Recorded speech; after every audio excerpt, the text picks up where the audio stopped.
அதிமுகலையும் பிஜேபியிலும் கருத்து மோதல். எங்க கூட்டணியிலிருந்து வெளியே வந்ததுலேருந்து அவங்க மோதிக்கிட்டே தான் இருக்காங்க. ஒரு பஞ்சாயத்து முடியறதே இல்லை. நேர்களே, நாம் இன்னைக்கு பார்க்க போற திரைப்படம் இலைமலர் கலைக்கூடம் பெருமையுடன் வழங்கும் கூட்டுக்காளி.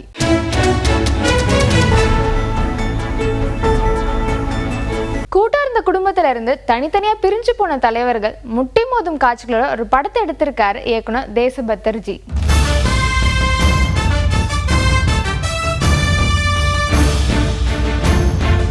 புரட்சி தலைவருடைய பெயரிலே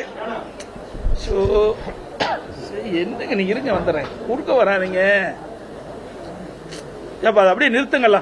கட்சியோட அருமை பெருமைகளை சொன்ன இளையின் தலைநாயகன் அப்படியே கூட்டு கட்சி பத்தி சொல்ல படமும் பத்திக்கிடுது. இங்க இருக்கின்ற பாரதிய ஜனதா கட்சி தலைவர் பொறுப்பேற்றதிலிருந்து இதுவரை தமிழ்நாட்டுக்கு மத்திய அரசிடம் எந்த ஒரு பெரிய திட்டத்தை கொண்டு வந்தாரா? எதுவுமே கொண்டாடல. ஒரு பொது திட்டம் கூட கொண்டாடல. தேர்தல் நேரத்தில் பிரச்சாரத்தில் சொன்னார் கோயம்புத்தூர்ல, பாரதிய ஜனதா மத்தியிலே ஆட்சி அமைந்த உடனே 500 நாள்ல 100 திட்டத்தை கொண்டாடினாரு. இப்ப எத்தனை திட்டத்தை கொண்டு வந்திருக்கிறார்? பூரா பொய், பேச பூரா பொய். இன்னைக்கு மைக் கிடைச்சா போதும், எந்த அளவுக்கு பொய் பேசணுமோ அந்த அளவுக்கு பொய் பேசுகின்ற ஒருவர் தான் இன்னைக்கு பாரதிய ஜனதா கட்சியுடைய தலைவர். அதிமுக ஆட்சி ஊழல் ஆட்சி, மோசமான ஆட்சி சொல்லியிருக்காரு. ஏன் அதிமுக ஆட்சி கூட்டணியில் சேர்ந்து போட்டியிட்டீங்க? அப்பெல்லாம் தெரியலையா?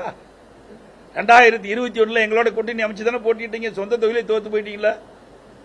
அதோடு அதிமுக கூட்டணி இருக்கிற போதும் மேலவையில் பல்வேறு மசோதாக்கள் கொண்டு வந்த பொழுது அதை நிறைவேற்றுவதற்கு அதிமுக தேவை.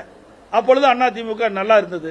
இப்பொழுது இவருடைய உறவை முறிக்கின்ற பொழுது அதிமுக கெட்டதா தெரியுது.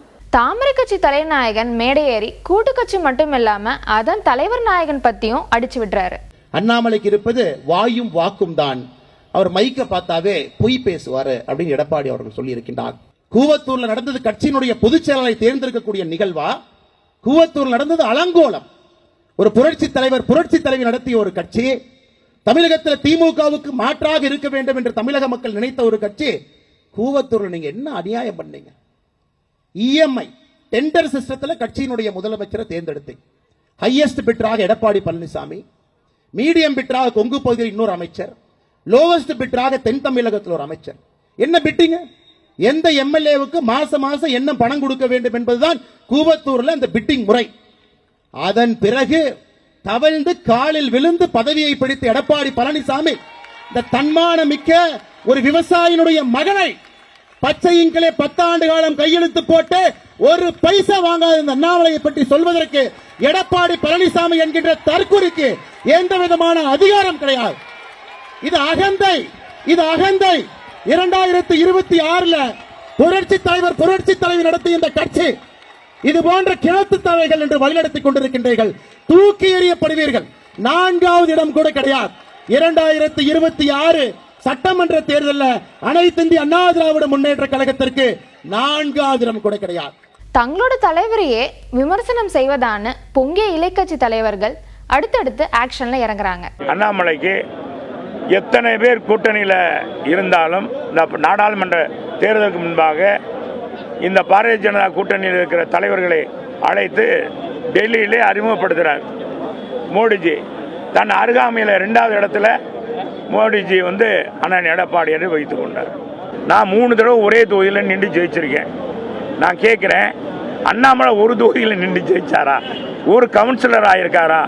அவர் நின்ற தொகுதியில் 2 தொகுதியிலும், ஒரு தொகுதியில் உங்களுக்கு தெரியும் கள்ளக்குறிச்சியில் எவ்வளவு தூரம் கொடுத்தாங்க, பணம் கொடுத்து கூட வெற்றி வர முடியல இந்த அண்ணாமலை. அப்புறம் இன்னைக்கு என்ன வீராப்பு பேசுறது?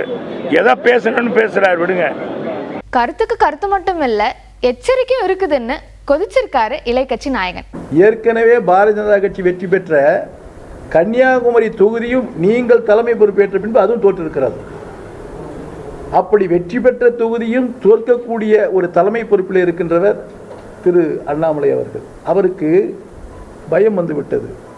ஏனென்று சொன்னால் தமிழகத்தில் தான் தோன்றித்தனமாக பேசுகின்ற காரணத்தினால் இந்த தலைமை பொறுப்பு நமக்கு தொடர்ந்து இருக்காது, இருக்கின்ற வரையில் எதையாவது கருத்துக்களை சொல்லிவிட்டு செல்லலாம் என்று அவர் சொல்லிக் கொண்டிருக்கிறார்.